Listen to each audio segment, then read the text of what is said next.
In the brutal cold of the Arctic, a legendary German battleship, the Scharnhorst, believed itself untouchable, but its final, desperate hours were about to unfold. On a dark, stormy Christmas night in 1943, the formidable German battleship Scharnhorst, one of the fastest vessels in the Kriegsmarine, sliced through the treacherous Arctic waters. On its bridge stood Fleet Commander Rear Admiral Bey, steering towards what he believed was an easy target: British merchant ships bound for the Soviet Union. But suddenly, the bridge was bathed in a blinding light as flares illuminated the sky. Bey scanned the horizon through the whipping snow, only to witness the ominous flashes of muzzle fire from British guns. Bey was there to fight, but not against heavily armed battleships. He immediately ordered the ship to turn 150 degrees and flee, while simultaneously firing upon the British vessels. As the Scharnhorst swung around, its formidable aft turret, Caesar, trained its guns on the British and unleashed a devastating salvo. Their only hope was to escape the Royal Navy's powerful guns. Yet the British guns proved precise and deadly. A shell struck the German radar directly. "We've lost radar." The cry went out. "Keep firing, full power to the engines, and make smoke." As the Scharnhorst smokescreen began to rise, another enemy shell slammed into the ship with a colossal impact. "Damage report," came the urgent call. "Superficial. Full speed ahead. They won't catch us." The Scharnhorst surged forward at full speed. Blinded without radar, the German crew navigated by guesswork, and Bey hesitantly ordered a return to port, convinced they could outrun the British. Back to port. Unbeknownst to Bey, the cruisers were not operating alone. As the British ships pursued the Scharnhorst, they sent a vital message. Scharnhorst sighted, course and speed, 115 degrees, 51.86 kilometers per hour. I am shadowing them. To the south, hidden in the darkness, lay the second part of the British trap, the main battle group, spearheaded by the mighty HMS Duke of York. Commanded by Admiral Sir Bruce Fraser, Commander-in-Chief of the Home Fleet, he had personally come to oversee the Scharnhorst's destruction. Fraser smiled grimly as he received the message confirming the Scharnhorst was heading directly into their position. The trap was about to spring shut. Soon, the enemy they had hunted appeared on their radar. Contact: surface vessel, bearing 295. Range, 32 kilometers. Admiral Fraser ordered the HMS Duke of York to close in slowly, stalking their prey meter by meter. 27.4 kilometers. Patience. Evidently, the Scharnhorst had no idea they were there. Unseen, they plowed through the stormy Arctic Sea, drawing ever closer to firing range. 18.3 kilometers. Patience. Fraser commanded his men to hold their position. 10.1 kilometers. Target acquired. The colossal turrets of the Duke of York roared to life, armed with 10 powerful 35, 6-centimeter main guns. Order to the Jamaica, fire star shells. Rear Admiral Bey and his men believed the battle was over. They steamed southward, towards port, when suddenly, another star shell illuminated the sky directly ahead of them. All eyes turned to its source. Fire. The Duke of York unleashed a full broadside. The men aboard the Scharnhorst watched as the world around them erupted in an inferno of waterspouts and screaming metal. A single 35.6-centimeter shell pierced Anton, the foremost turret, killing everyone inside. To prevent a magazine explosion, the second forward turret, Bruno, was also flooded. Bey realized they were trapped.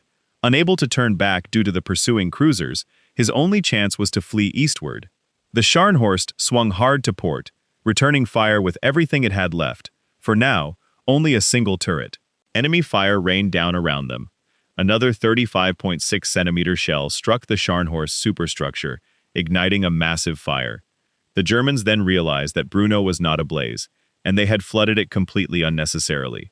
The order was given to pump out the magazine, and Bruno roared back to life. The Scharnhorst came under fire from both flank and stern, as Bruno was rocked by a 35.6-centimeter shell. The turret filled with smoke, forcing the crew to evacuate. The Scharnhorst drove forward at absolute maximum power, while Caesar, its last functioning turret, continued to shell the British ships. On the Duke of York, Fraser grew increasingly anxious. The Scharnhorst was steadily pulling away from the engagement. The Duke of York's guns corrected their aim, but an incoming salvo from the Scharnhorst struck the British ship with devastating effect. "Sir, we've lost radar." Without radar, they could no longer correct their target. Repairs. Immediately.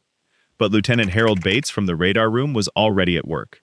He could see the radar hanging precariously. Without waiting for orders or informing anyone, he began to climb the mast. In the midst of a raging snowstorm, an incredible act of courage. Wind and snow lashed his face, while the concussive blasts from the main guns repeatedly shook him. Yet Bates pressed on, forcing himself upward, step by agonizing step. They continued to fire into the night, but with the German ship fleeing at full speed, the chance of a hit diminished with every passing second.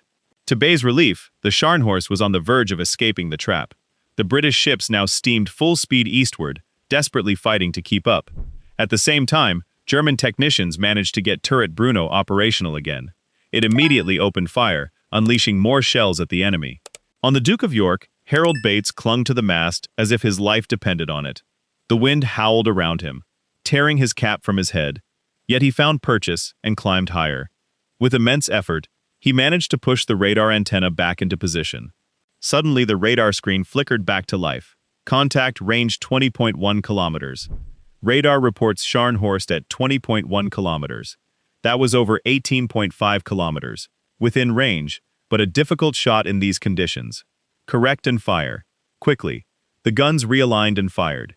35.6 centimeter shells soared into the sky, flying for 30 endless seconds before striking home. One shell hit the Scharnhorst, piercing its thin upper belt armor, and finally detonated in boiler room number 1. Bey was horrified. He knew it. It was over. Damage report. Heavy steam loss. We've dropped to 14.82 kilometers per hour. It wasn't enough. Aware of his fate, Bey ordered the message to be transmitted. We will fight to the last shell. Long live Germany. The German engineers worked feverishly, and the ship managed to reach 74 kilometers per hour again. But it wasn't enough. Their reduced speed made them vulnerable to torpedo attacks. The British ships from the north joined the main battle group. The Scharnhorst was now completely encircled. Concentrate fire on the destroyers. Don't let them get closer. The German 15-centimeter secondary guns targeted one of the 4 attacking destroyers.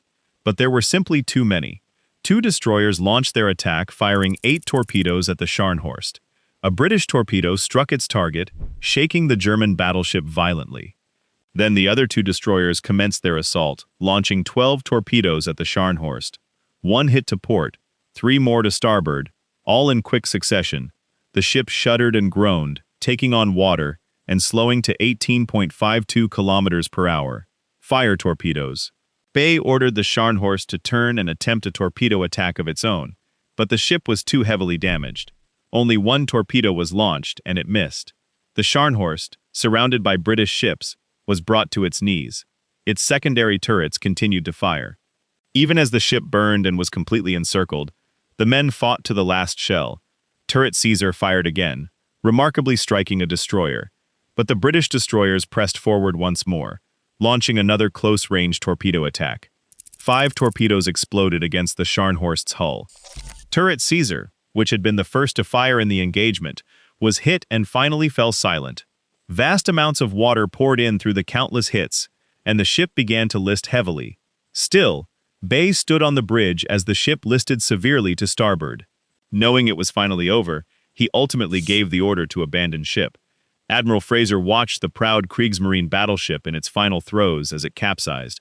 The bow plunged beneath the waves, the stern lifted out of the water, its propellers still slowly turning. Fraser later addressed his men, stating, "Gentlemen, the battle against the Scharnhorst has ended victoriously for us. I hope that any of you who may one day have to command a ship into battle against a far superior opponent will command your ship as gallantly as the Scharnhorst was commanded today." Of the Scharnhorst's crew of 1,968 men, only 36 were pulled alive from the frigid waters. Rear Admiral Bey was not among them. For another epic sea battle, discover the harrowing story of a destroyer that rammed a submarine, leaving its crew stranded in the water.